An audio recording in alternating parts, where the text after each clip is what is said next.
The year is 1500.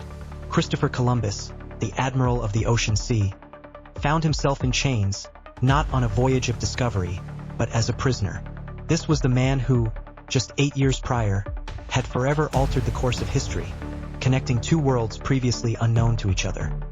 He arrived in Cadiz, Spain, not to fanfare, but to public humiliation, a stark contrast to his triumphant return from his first voyage.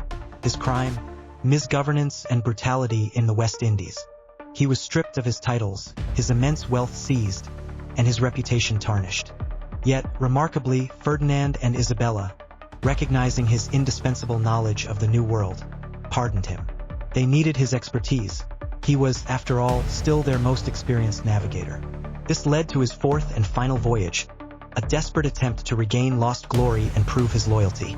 He searched for a western passage to the Orient, enduring brutal storms and mutiny. By 1503, marooned in Jamaica, his ships worm-eaten and useless, he faced another betrayal. The new governor of Hispaniola, Nicolas de Ovando, intentionally delayed sending rescue, leaving Columbus and his men to starve. Columbus, in a final act of ingenious desperation, used an almanac to predict a lunar eclipse, convincing the indigenous population that God would punish them if they didn't provide food. They believed him.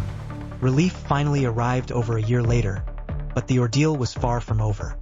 He returned to Spain in 1504, only to face an ungrateful court. Queen Isabella, his staunch supporter, had died.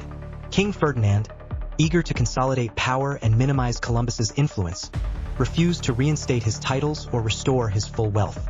The empire he built had turned on him, leaving him to die in relative obscurity just 2 years later, a once great discoverer reduced to a political pawn, twice arrested and twice humiliated by the very powers he served.